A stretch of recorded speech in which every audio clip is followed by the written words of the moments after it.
Millhaven woke up just as it had every morning for the past 30 years. Fog hung over the main street, obscuring the windows of small shops until the first rays of sun broke through the clouds. The lights were already on at the Golden Crust Bakery. Mirabella Gray always arrived at work at 5:30 in the morning, long before the town began to wake up. Her hands mechanically kneaded the dough for the morning croissants, but her thoughts were far from work. 32 years of her life, and she had spent most of them looking over her shoulder. Even now, 8 months after her divorce, every unexpected sound made her flinch. "Good morning, Bella," said the bakery owner, Mrs. Harper, as she entered through the back door. Mirabella didn't like the shortened version of her name, but she never corrected the kind woman who had given her a job when no one else wanted anything to do with the one who accused Michael Harris. "Good morning," Mirabella replied quietly, without looking up from the dough. Her dark hair was neatly pulled back into a bun, and her hands bore faint scars, reminders of a past she was trying to forget. On the other side of town, at Harris & Sons Auto Repair, Michael Harris was already working under the hood of an old pickup truck. His massive hands, covered in motor oil, moved with confidence and precision. To many residents of Millhaven, he was just a good mechanic who could fix any car. Few knew about the dark side of his character. "Mike, the old Ford is ready," called his assistant Danny, a young guy who idolized his older colleague. Michael nodded, wiping his hands on his overalls. At 35, he was still an attractive man, tall, broad-shouldered, with a confident gait that attracted the attention of women in town. But those who knew him better noticed the cold gleam in his eyes and the way his fists clenched when things didn't go his way. Detective James Cole sat in his office at the police station, sipping his morning coffee and reviewing the night's reports. In Millhaven, it was rare for anything more serious than a bar fight or petty theft to happen. The last big case was a grocery store robbery 3 years ago, which was solved in 2 days. Cole had been with the police for 20 years, most of that time in big cities where crime was a daily occurrence. Moving to Millhaven 5 years ago was his attempt to find peace after a painful divorce and problems with alcohol. Here, he was slowly piecing his life back together, but his experience investigating serious crimes made him too qualified for such a quiet place. His thoughts were interrupted by a phone call. On the other end of the line was the worried voice of Tom Ryder. "Detective Cole? This is Tom Ryder. I'd like to talk to you about my sister." Cole knew Tom, an honest builder who never caused any trouble. "Sure, Tom. What's the matter?" "It's about Mirabella. I'm worried about her. She hasn't been herself since the divorce, and I've seen Michael driving past her house." Cole frowned. Mirabella and Michael's divorce case was one of the few instances of domestic violence he had encountered in Millhaven. Officially, it had ended peacefully. No charges were filed, and the restraining order was only in effect for 6 months. But Cole remembered the bruises on Mirabella's face when she came in to file for divorce. "Come down to the station. Let's talk," the detective said. Meanwhile, at a small clinic on the outskirts of town, Dr. Emily Chen was finishing her morning rounds. At 38, she was the only doctor in Millhaven and was respected by all the residents. Chen had moved here 10 years ago from the big city, seeking a quieter life after burning out at a city hospital. She was closing the file on her last patient when her assistant informed her of an unexpected visitor. "Doctor, Mirabella Gray is here. She says it's urgent." Chen had known Mirabella since she moved to town 7 years ago. She had treated her injuries, officially accidents, but an experienced doctor understood their true nature. After her divorce, Mirabella came in for regular checkups, but she always seemed nervous and tense. "Show her into the office," Dr. Chen said, feeling uneasy. Something in the assistant's voice told her that this visit would be different from the usual ones. Mirabella entered the office, looking around as if to check that no one was following her. Her usually neat hairstyle was disheveled, and her hands were shaking. "Dr. Chen, I need your help," she began without preamble. "Not as a doctor, as a human being." Emily pointed to a chair across from her desk. "Sit down, Mirabella. Tell me what happened." "He won't leave me alone." Mirabella's voice was barely audible. "Michael. He drives past the bakery every day. He stands outside my house. He calls and doesn't say anything. Officially, he's not breaking any laws, but you feel threatened, Dr. Chen finished. Mirabella nodded. I know he's planning something. I see the same anger in his eyes as before. He thinks I humiliated him by filing for divorce, that I disgraced him in front of the whole town. Dr. Chen leaned forward. Mirabella, if you feel you're in danger, you need to go to the police. Detective Cole? He's a good man, but what can he do? Michael is smart. He doesn't make direct threats or break the law openly, and everyone in town thinks he's a decent man. Mirabella smiled bitterly. Half the town still thinks I made it all up. Emily knew Mirabella was right. Michael Harris had a reputation as a reliable mechanic and a good guy. His family had lived in Millhaven for 3 generations, and many simply couldn't believe the accusations against him. What do you want from me? The doctor asked. Mirabella paused, gathering her thoughts. I've thought about leaving, starting a new life somewhere far away. But for that, I need medical records, references. We can arrange that, Emily said cautiously. But running away isn't always the answer. People like Michael can pursue you for years. I know, Mirabella said quietly. There was a strange determination in her voice. But sometimes the only way to stop a predator is to show him that his victim can fight back. Dr. Chen felt uneasy. Something in Mirabella's tone suggested that she had already made a decision that could prove dangerous. At the same time, at the police station, Tom Ryder sat across from Detective Cole, nervously twisting his work cap in his hands. Detective, I understand that he's not technically breaking any laws, but Mirabella is my only family. After what he did to her, Tom clenched his fists. If I see him going near her, I don't know if I'll be able to control myself. Cole nodded understandingly. Tom, I remember your divorce case. I'm concerned too.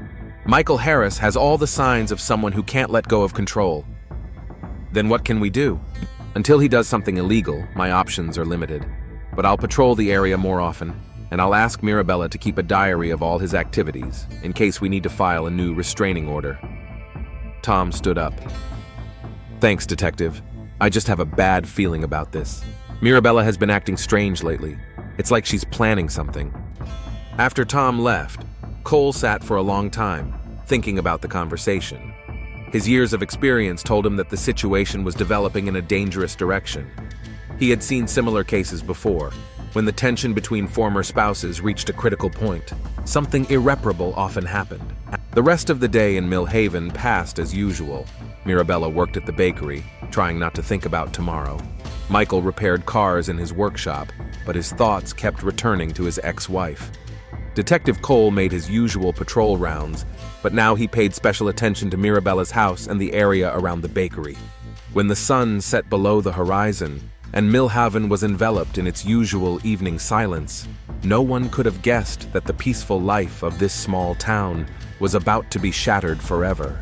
Memories came flooding back to Mirabella, especially at night when she lay in her small apartment above the bakery and listened to every sound on the street. 7 years ago, she had arrived in Millhaven a completely different person, a girl full of hope who believed in fairy tales about love and happy endings. Michael seemed like a prince from one of those fairy tales. He was handsome, confident, and had a charming smile that made her heart beat faster. He courted her with a persistence that seemed romantic at the time. Flowers every day, surprise visits to work, constant phone calls. I just can't live without you, he would say, and it sounded like a declaration of love, not a warning. The first warning signs appeared a month after the wedding. Michael began to criticize her friends. They're a bad influence on you, he said. Real friends wouldn't be jealous of me. Gradually, Mirabella's circle of friends narrowed. First, her girlfriends disappeared, then her colleagues. She even saw her brother Tom less and less. We don't need anyone else, baby, Michael whispered, hugging her too tightly. We have each other. The isolation grew slowly, like mold in a dark corner. Michael controlled the money. I'm the head of the family, it's my responsibility. He chose what she wore. That dress is too revealing, what will people think? He decided where they went, who they talked to, what they watched on TV. And then the accidents started. The first time he pushed her during an argument about her buying the wrong groceries. Mirabella hit the kitchen table and got a bruise on her thigh.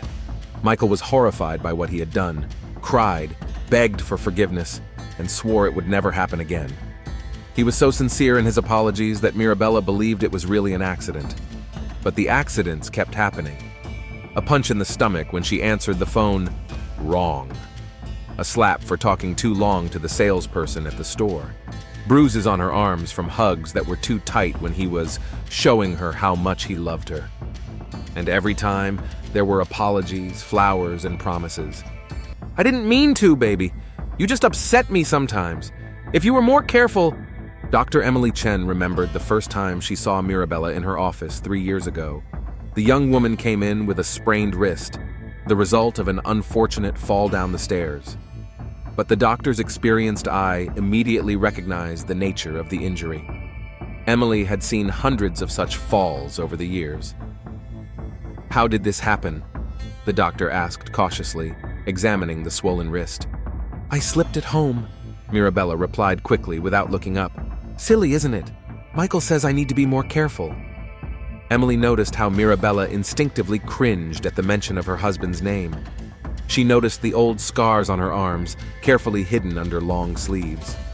She noticed the particular fear in her eyes that she had seen in victims of domestic violence. "Mirabella," the doctor said gently, "if you need help..." "It's okay," her patient interrupted quickly. "Michael is a good husband. I'm just clumsy." Emily didn't press the issue then. She knew that coercion would only cause the victim to shut down even more.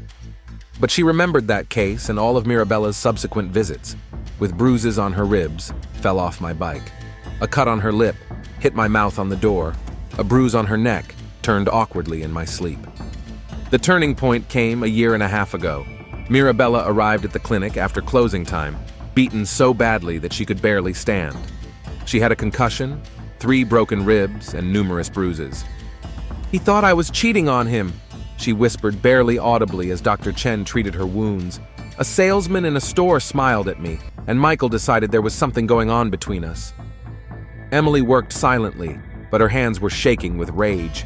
Finally, she couldn't take it anymore. "Mirabella, this has to stop. He could kill you." "He didn't mean it," Mirabella defended him. "He said he'd never do it again." "They always say that," the doctor said firmly. "And it gets worse every time. Trust my experience." That's when something changed in Mirabella's eyes. For the first time in years, there was not only fear, but determination. Detective Cole learned about the Harris family's problems from neighbors who had called the police several times because of screams and sounds of a struggle. Every time he arrived, Michael greeted him at the door with a disarming smile. "Just a little argument, officer. You know how it is in marriage. We've sorted it out." Mirabella stood behind him, nodding and confirming her husband's words. Cole saw the fear in her eyes and noticed how she flinched when Michael put his hand on her shoulder. But without a statement from the victim herself, there was nothing he could do. Everything changed on that December evening when Mirabella finally came to the station. Her face was so badly beaten that Cole barely recognized her. She could barely speak because of her swollen lips, but her words were clear and decisive. "I want to file for divorce and get a restraining order against my husband." The divorce was difficult. Michael hired the best lawyer in the county and tried to portray Mirabella as an unstable woman who was making up accusations. He assembled an army of witnesses, colleagues, neighbors, acquaintances, who were willing to swear that he was a golden boy who wouldn't hurt a fly. "My wife is having a nervous breakdown," he said in court, portraying himself as a caring husband. "I am willing to forgive these terrible accusations and help her get treatment." But Dr. Chen's medical records spoke for themselves. Photos of injuries, detailed descriptions of accidents that happened too often to be accidental. Tom Ryder was the only one who supported his sister from the beginning. He blamed himself for not noticing what was happening earlier. "I should have been more attentive," he told Detective Cole after one of the court hearings. "I should have insisted on meetings, even when Michael kept making excuses." "Don't blame yourself, Tom," Cole replied. "People like Michael are very difficult to spot. They are masters of disguise." The divorce was finalized 8 months ago, but for Michael it was not the end, but the beginning of a new game. Officially, He did not violate the terms of the restraining order, which was only in effect for 6 months, but his presence was felt everywhere. He showed up in the same places Mirabella frequented. He bought bread at the bakery every day, even though he had never done so before. He filled up his car at the same gas station where she filled up hers. He went to the same grocery store. "This is a free country," he would say to anyone who asked. "I have the right to go where I want." And technically he was right. He didn't come closer to her than the 50 meters required by law. He didn't speak to her directly. He didn't threaten her. But his presence was a constant reminder that he hadn't let her go. The phone calls started a month ago. Mirabella would pick up the phone, hear breathing on the other end, and then the line would go dead. The number was blocked, so she couldn't prove anything. But she knew who was calling. "Change your number," Tom advised. "It won't do any good," Mirabella replied. "He'll find a new one, or he'll think of something else." And she was right. When the phone calls stopped, the letters began. They weren't threatening or direct, just postcards with pictures of cities and messages like "thinking of you" or "I miss you." They arrived every few days, and the postmarks showed that they had been sent from different cities. Mirabella understood the message. He could get her anywhere. In his workshop, Michael planned his next move. He couldn't understand how Mirabella could have betrayed him. 7 years of marriage, 7 years of caring for her, protecting her from the world, showing her how to behave. And how did she repay him? She disgraced him in front of the whole town, made him look like a monster. "She thinks she's won," he muttered under his breath, aggressively tightening a bolt on the engine. "She thinks she can just take me and leave." But Michael Harris was not a man who gave up easily. He studied her new life, memorized her schedule, knew where she was and when. He knew that every evening at 9 she took out the trash. He knew that on Saturdays she went to the grocery store. He knew that every Sunday she visited her parents' grave at the city cemetery. He waited for the right moment, the moment when he could talk to her alone, explain how wrong she was, show her that they were meant for each other, that no one else needed her. In the meantime, he contented himself with reminding her of his existence. Every morning, as he drove past the bakery on his way to work, he slowed down and looked through the window. Sometimes their eyes met, and he saw fear in her eyes. This fear both upset and excited him. "Soon you'll understand," he whispered, as he watched her turn away from the window. "You'll understand that without me, you're nothing." Dr. Chen was becoming increasingly concerned about Mirabella's condition. During her last visit, the woman seemed distant, as if she were making an important decision. "How are you?" Emily asked, taking her blood pressure. "Better," Mirabella replied, but there was a strange determination in her voice. "Much better. I think things are going to change soon." "What do you mean?" Mirabella was silent for a long time, staring out the window. "Dr. Chen, do you believe in justice?" "Of course. Why do you ask?" "It just seems like sometimes the system doesn't work, that good people suffer and bad people go unpunished." Mirabella turned to the doctor. "What if the only way to achieve justice is to take it into your own hands?"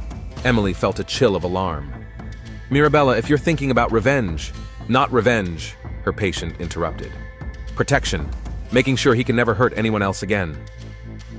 A gleam appeared in her eyes that alarmed the doctor. It wasn't fear or despair. It was cold, calculated determination. The October morning in Mill Haven promised to be as peaceful as all the ones before it. But the tension that had been building for months had finally reached a breaking point.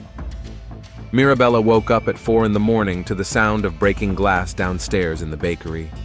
Her heart pounded wildly as she tiptoed to the window and looked out onto the empty street. Nothing. Only silence and the occasional streetlight casting patches of light in the pre-dawn mist. Going downstairs, she found the shop window smashed and a fist-sized rock on the floor among the shards of glass. A note was tied to the rock. "You can't hide." Mirabella's hands trembled as she picked up the note. The handwriting was unfamiliar. Obviously, Michael had asked someone to write it for him, but the message was crystal clear. She quickly cleared away the shards and covered the window with cardboard before Mrs. Harper arrived at work. She explained the broken glass as an accident caused by local boys playing ball. The bakery owner believed her, but Mirabella saw the questions in her eyes. That same day, Detective Cole patrolled the streets with extra vigilance. Something in the air told him that the town's tranquility was deceptive. His experience working in big cities had taught him to recognize the signs of a storm brewing, and all signs pointed to the situation between Mirabella and Michael being about to spiral out of control. Around noon, he received a call from Tom Ryder. "Detective, I just got back from Mirabella's bakery. There's a broken window and she's talking nonsense about some boys with a ball, but I know my sister, she's lying." Cole frowned. "I'm on my way." When he arrived at the bakery, Mirabella was just finishing serving her last customer of the day. She looked exhausted, with dark circles under her eyes, and her hands were still shaking slightly.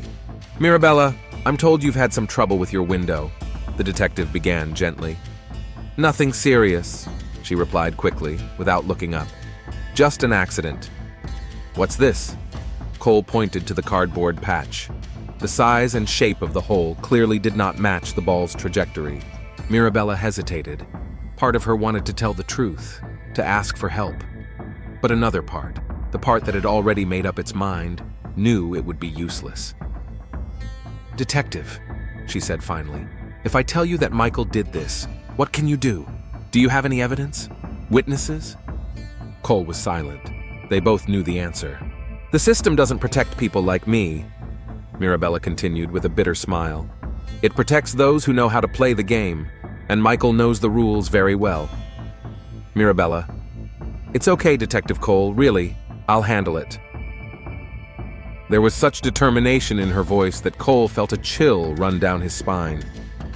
He had heard that tone before, from people who had made desperate decisions.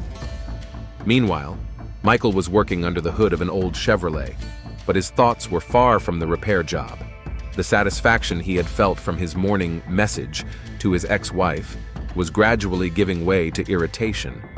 He had expected her to come running to him, frightened and submissive, ready to apologize for her stupidity.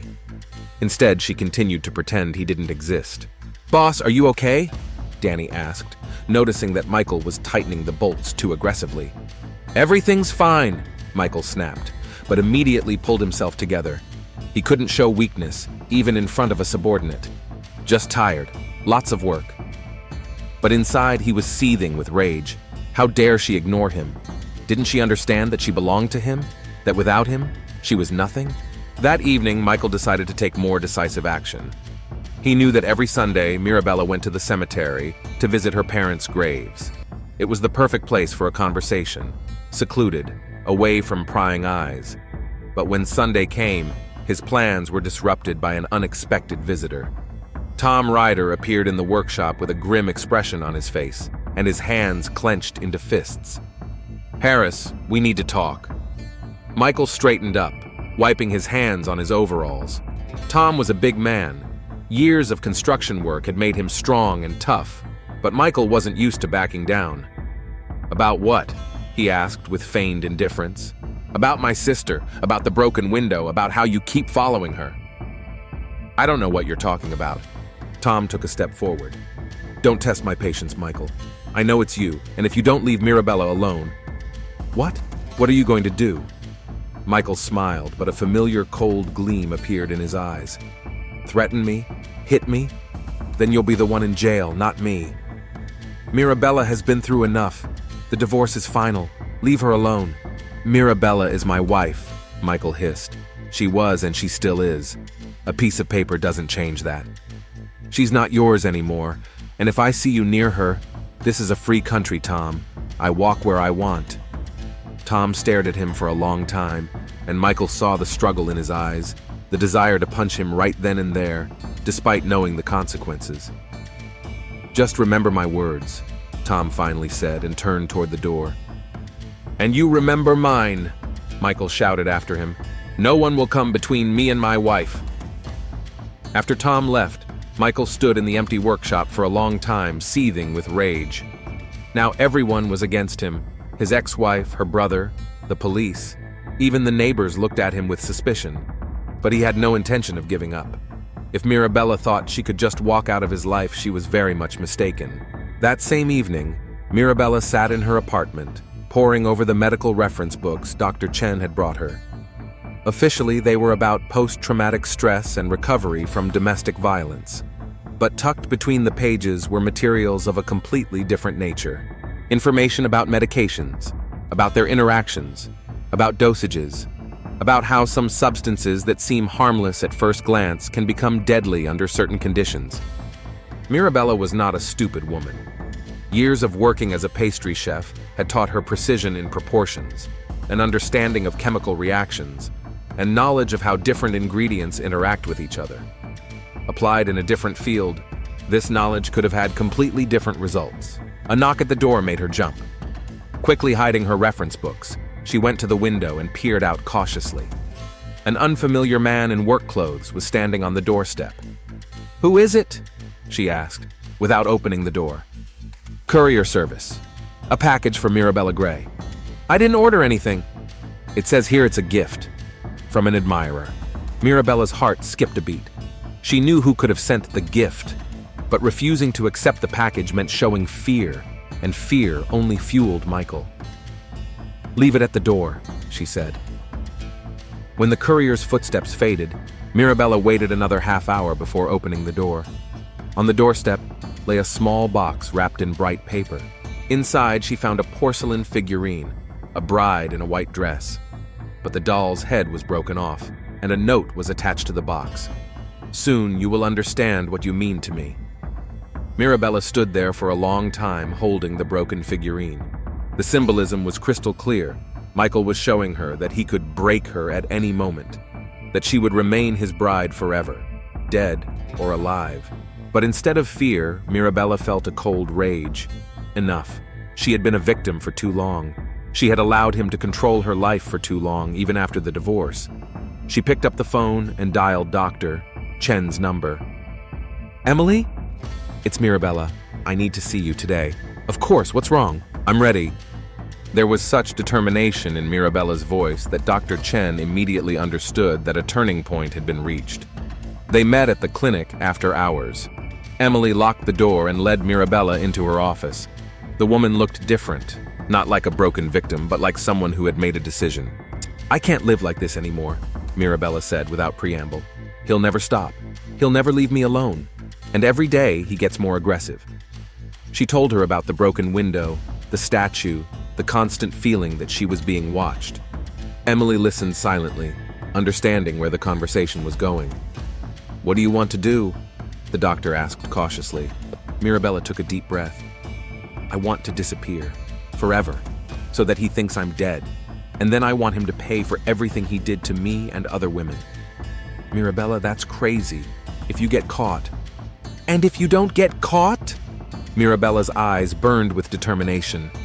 "Emily, you yourself said that people like him are almost impossible to stop, that they will continue to hurt people until someone stops them." Dr. Chen was silent for a long time. As a doctor, she had taken an oath not to cause harm. But as a woman who had seen the consequences of men like Michael Harris, she understood Mirabella's logic. "If hypothetically someone wanted to fake their own death," she said slowly, "what would that person's plan be?" Mirabella leaned forward. "I've thought it all through. I just need your help with the medical part." They spent the next 2 hours discussing the details. The plan was complicated but feasible. Mirabella would fake her own death using a corpse from the morgue. Dr. Chen had access to bodies awaiting cremation without identification. They would find a woman with a similar body type and disfigure her face and hands beyond recognition. Mirabella would die in a car accident somewhere in the woods. "And then?" Emily asked. "Then I'll become a ghost," Mirabella replied. "I'll watch, wait for the right moment. Michael will relax, think he's won. And then what? Then he'll get what he deserves." Dr. Chen felt she was participating in something terrible and wrong. But she also knew that the system didn't really protect women like Mirabella, and that Michael Harris would sooner or later kill someone, if not his ex-wife, then his next victim. "When?" she asked. "Soon," Mirabella replied. "Very soon. I have a few more things to prepare, but the main plan is ready." After Mirabella left, Emily sat in her office for a long time, trying to figure out what she had done. Helping stage a death was a crime, but allowing Michael to continue terrorizing his ex-wife also seemed like a crime. In the end, she made a decision. Some situations called for unconventional solutions, and if the law couldn't protect the innocent, then sometimes you had to take justice into your own hands. That same night, Mirabella sat in her apartment, putting the final details of her plan together. There were only a few days left before she could put her plan into action. Soon, Michael Harris would think she was dead, and then he would learn that some ghosts can be very real. Outside, Millhaven slept, unaware that something was about to happen in their quiet town that would change everything forever.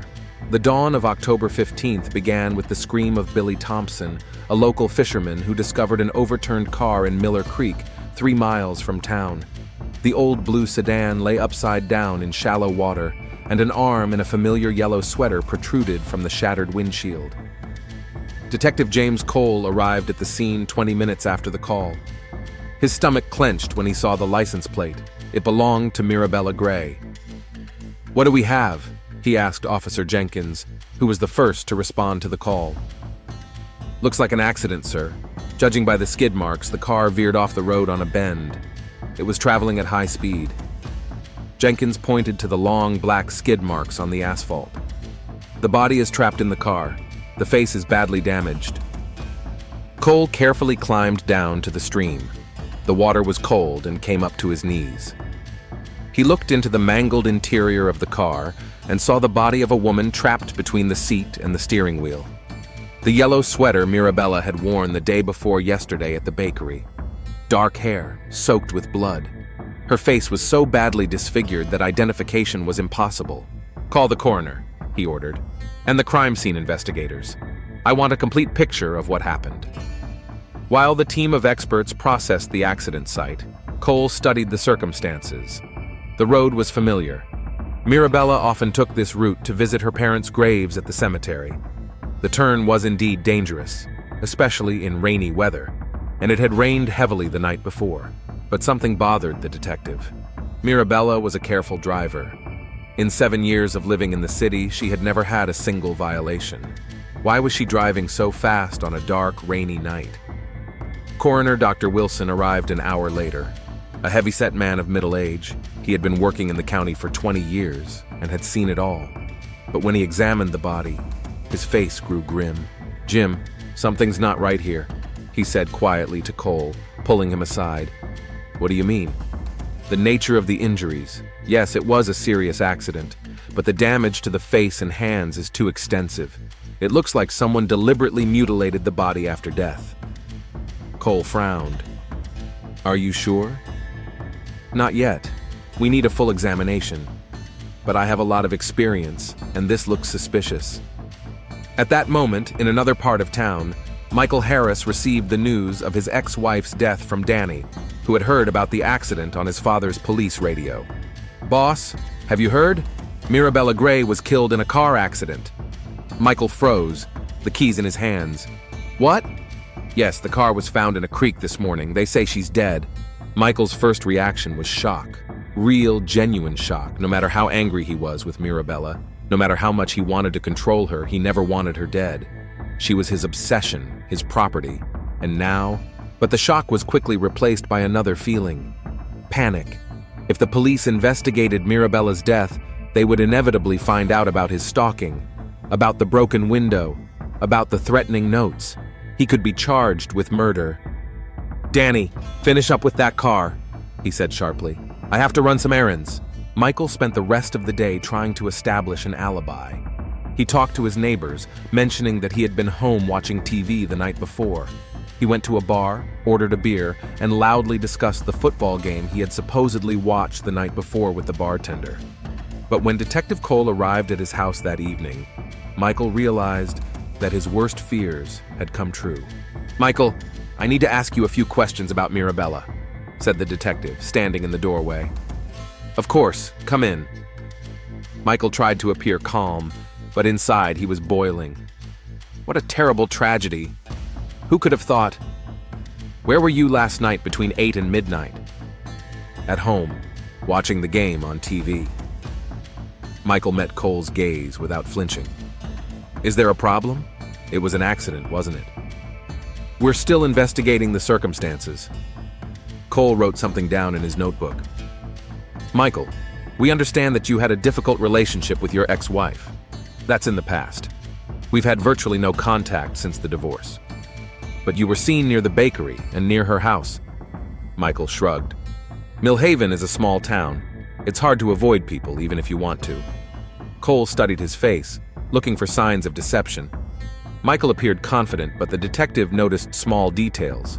Blinking too quickly, slight tension in his voice, the way he fidgeted with the edge of his shirt. That's all for now, Cole said, standing up. But I may be back with more questions. After the police officer left, Michael locked the door and leaned against it. His hands were shaking. He realized he had become the prime suspect. And if the investigation found evidence of his stalking, he had to get rid of the clues, the notes he had forced others to write, the rock he had used to break the bakery window, everything that could connect him to Mirabella after the divorce. Michael kept most of the compromising material in an old shed behind the house, where he used to keep his father's tools. Now, it had become a repository for his obsession.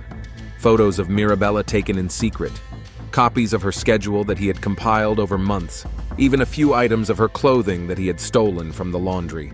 At midnight, Michael made up his mind. He had to destroy everything, right now. He grabbed a flashlight and headed for the shed. The old building creaked in the wind, and every sound made him look around. Inside, in a metal box under the workbench, lay all the evidence of his obsession. Michael began to transfer the contents of the box into a garbage bag. Photographs, notes, even a strand of Mirabella's hair that he had cut while she was asleep a few weeks before the divorce. It all had to be burned. He was so focused on his task that he didn't hear the barn door open. Burying the evidence, Michael? He spun around, and the flashlight fell from his hands, rolling across the floor. Standing in the doorway was a figure in dark clothing with a hood.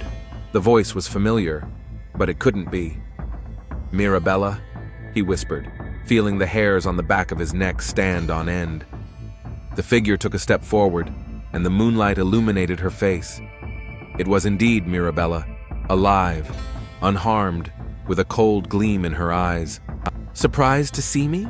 she asked, slowly approaching. Michael backed away, his back against the workbench. "This is impossible. You're dead. I saw everyone talking."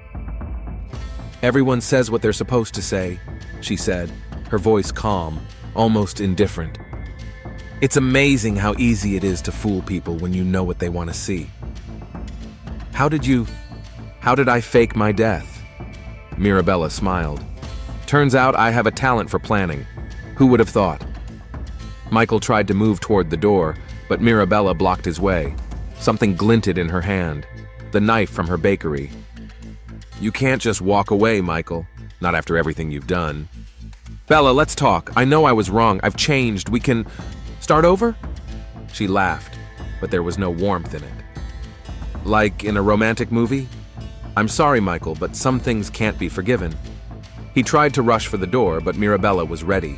Years of fear had sharpened her reflexes, and months of planning had given her determination. The knife entered between her ribs easily, with almost no resistance. Michael stopped, staring down at the knife handle sticking out of his chest. There was no pain yet, only surprise. "Why?" he croaked. "Because you would never have stopped," Mirabella replied, stepping back. "Because the next woman could have been someone else. Because people like you only understand one language." Michael collapsed to his knees, then onto his side. Blood flowed slowly, staining the wooden floor of the shed. He tried to say something, but the words wouldn't come out. Mirabella stood over him, watching the life drain from his eyes. She felt no satisfaction or joy, only emptiness and a strange sense of relief. It was finally over. When Michael's breathing stopped, she methodically began to remove all traces of her presence.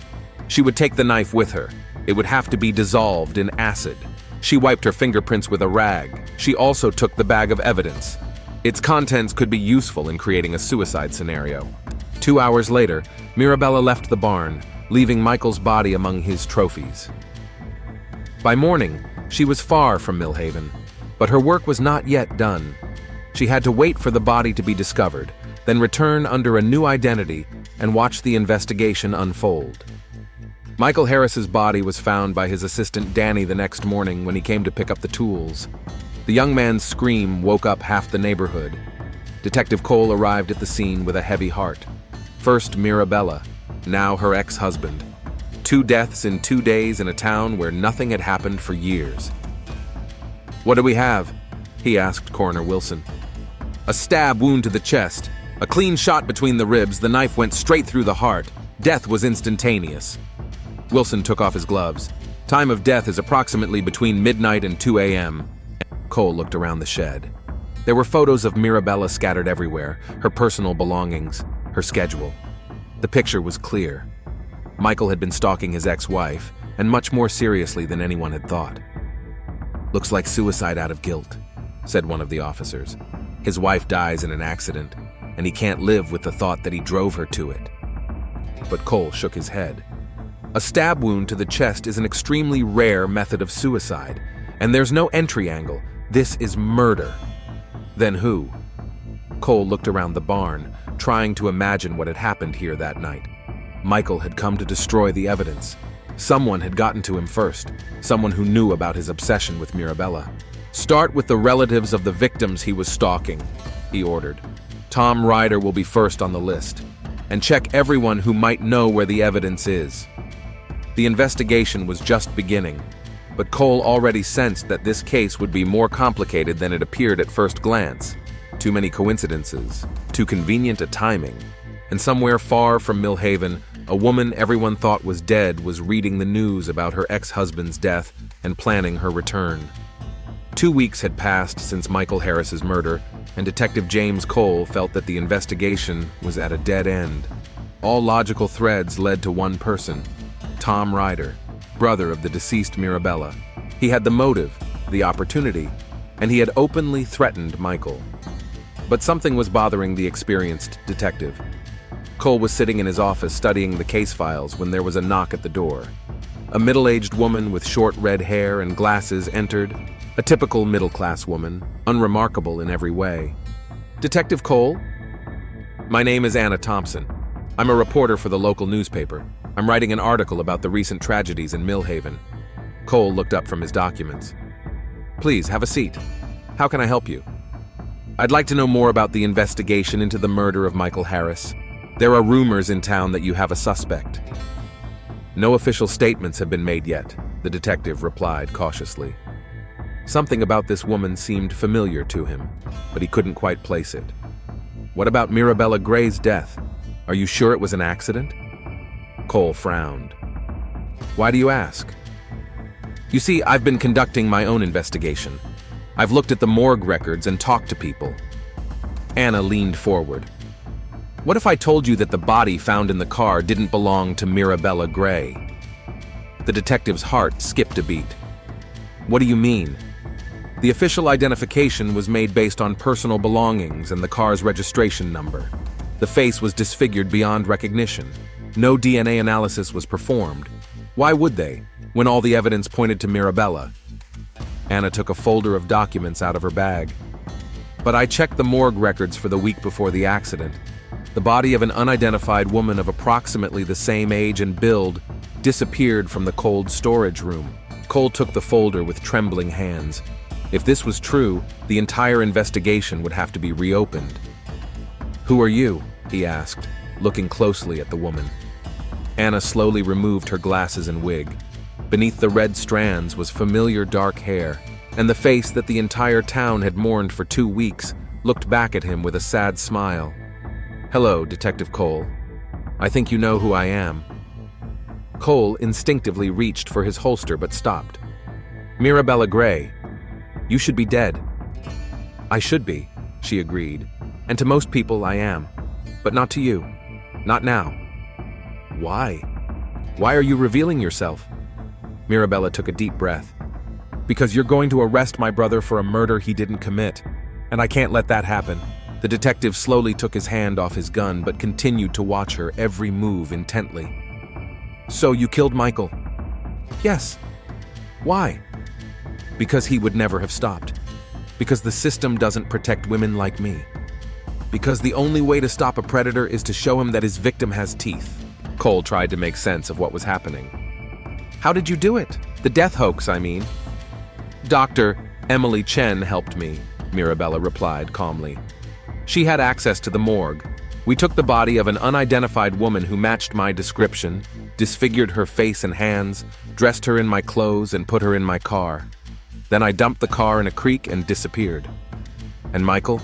Michael came to the barn to destroy the evidence of how he had been stalking me. I was waiting for him there. Mirabella's voice remained steady, but Cole could see the pain in her eyes. I didn't plan to enjoy his death. I didn't. It was just necessary. Cole stood up and began pacing the office. 20 years on the police force, hundreds of investigations, and he had never encountered anything like this. Mirabella, you do realize that you've committed murder? That I have to arrest you? I understand, she nodded. But before you do, I want you to see something. She took a thick folder out of her bag and placed it on the desk. This is everything I've gathered about Michael over the last few months. Not just about me, about other women. Cole opened the folder and felt the blood drain from his veins. Photos of other women with bruises, medical records of accidents, copies of police reports that had been withdrawn, a list of 7 women Michael had dated before marrying Mirabella. Sarah Martinez, broken arm and 3 broken ribs, officially fell down the stairs, Mirabella read quietly. Jessica Brown, concussion and dislocated shoulder, officially a car accident. Lisa Walker. Enough, Cole interrupted her. I understand. No, detective, you don't understand, Mirabella said firmly. Lisa Walker is dead. 2 years ago, before Michael met me. Officially, it was suicide. But I found her sister, and she told me the truth. Michael beat Lisa for months. The last time, he broke her jaw and threatened to kill her if she left. A week later, she was found hanged in her own apartment. Cole closed the folder. His hands were shaking. Why didn't you go to the police with this information? I would have, but I don't officially exist, remember? And if I came as the living Mirabella Gray, the first question would be, how did you survive that accident? And then everything would be revealed. So you decided to take justice into your own hands. I decided to stop the killer, Mirabella corrected him, because no one else was doing it. Silence fell in the office. Cole realized he was facing a moral dilemma with no easy solution. On the one hand, Mirabella had committed cold-blooded murder. On the other hand, she had stopped a serial rapist who might have killed more than one woman. What do you want from me? He finally asked. The truth, Mirabella replied. I'm not asking for mercy. I'm not asking you to turn a blind eye to what I did. But I am asking you to conduct a proper investigation into Michael's activities, find his other victims, give them a chance to tell their stories. And you?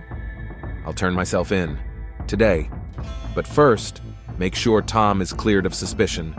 He's done nothing wrong. Cole nodded. Tom will be cleared. And Dr. Chen? She only helped me fake my death. She didn't kill anyone. She acted out of a desire to help a victim of domestic violence. That's still a crime. I know, Mirabella said quietly. She knew that too. But sometimes you have to choose between the law and justice. Detective Cole was silent for a long time, thinking about what he had heard. Finally, he stood up and took out a pair of handcuffs. Mirabella Gray, you are under arrest on suspicion of the murder of Michael Harris. You have the right to remain silent. Mirabella calmly held out her hands. I understand my rights, detective, and I am prepared to take responsibility for my actions. When the handcuffs clicked shut, she felt a strange sense of relief. Months of planning, weeks of living under a false name, the constant fear of being exposed. It was all finally over. Detective, she said as they walked toward the exit of the station, I have one more request. I'm listening. When you investigate Michael's other victims, start with Lisa Walker. Her sister Carol lives in Springfield. She'll tell you a lot. The news of the arrest of the resurrected Mirabella Gray hit Millhaven like a bomb. The town, which had been discussing the mysterious murder of a popular mechanic for weeks, now couldn't believe that a victim of domestic violence was capable of such a complex revenge. Tom Ryder was released the same day. He immediately rushed to the station, demanding to see his sister. "Bella, what have you done?" he asked when they were alone in the visiting room. "What I should have done a long time ago," she replied calmly. "Tom, I don't regret it. Michael was a murderer. He killed Lisa Walker and who knows how many others. But you could have just left, started a new life somewhere far away, and let him hunt other women?" Mirabella shook her head. Some people only understand the language of force." Tom cried, the first time his sister had seen tears on his face in years. "What will happen now?" "Now there will be justice," she replied. "True justice." Mirabella Gray's trial was a sensation not only in Mill Haven, but far beyond. The media dubbed her the Avenging Bride and the Ghost of Justice. Public opinion was divided. Some saw her as a cold-blooded killer, others as a heroine who had stopped a monster. During the investigation, Detective Cole conducted a thorough investigation into Michael Harris's past. What he discovered horrified even him, who had seen a lot in his years of service. Lisa Walker had indeed been murdered. The autopsy showed that the suicide had been staged. The girl had been strangled and then hanged to hide the crime. Michael was in the same city at the time of her death, allegedly on business. Two more of Michael's ex-girlfriends agreed to testify. Sarah Martinez admitted that she had lied about falling down the stairs. Michael had thrown her from the second floor during an argument. Jessica Brown recounted how he rammed her car with his pickup truck and then forced her to say it was an accident. "He threatened to kill my younger sister if I said anything," Jessica said through tears in court. "I was more afraid of him than death." Mirabella's defense team built their strategy around the idea that she acted in extreme self-defense, protecting not only herself, but also future victims. The prosecution insisted on a first-degree murder charge, citing the careful planning of the crime. Dr. Emily Chen also appeared in court as an accomplice. She did not deny her role in staging Mirabella's death, but emphasized that she did not know about the murder plans. "I saw this woman's medical records," she said in court. "Years of systematic abuse. As a doctor, I took an oath not to cause harm. But sometimes not causing harm means actively helping the victim." The trial lasted 3 months. Mirabella conducted herself with dignity, answering all questions honestly and fully. She did not try to justify her crime, but explained her motives. "I am not a hero," she said in her final statement. "I am a woman who was driven to extremes and made a desperate decision. Perhaps it was wrong from a legal standpoint, but it was right from the standpoint of justice." The jury deliberated for 2 days. When they delivered their verdict, the courtroom was silent. Guilty of manslaughter, mitigating circumstances, extreme psychological stress, and protection of future victims. Mirabella was sentenced to 7 years in prison with the possibility of parole after 4 years. Dr. Chen received 2 years probation and had her medical license revoked for 5 years. After the sentencing, Detective Cole met with Mirabella one last time before she was sent to prison. "Did you get what you wanted?" he asked. "Michael won't kill anyone else," she replied. "His other victims have been given the opportunity to tell the truth. Yes, I got what I wanted." "What's next?" Mirabella smiled. For the first time in many months, there was warmth in her smile. "Next, I'll serve my time. Then I'll try to build a new life. Maybe help other women who find themselves in a similar situation, legally." "Do you regret what you did?" Mirabella was silent for a long time. "I regret that it came to this. I regret that the system failed to protect me or his other victims. But that I stopped the killer? No, detective. I don't regret that." The city gradually returned to normal life, but the story of Mirabella Gray changed many of its residents. People became more attentive to signs of domestic violence and more likely to contact victim support services.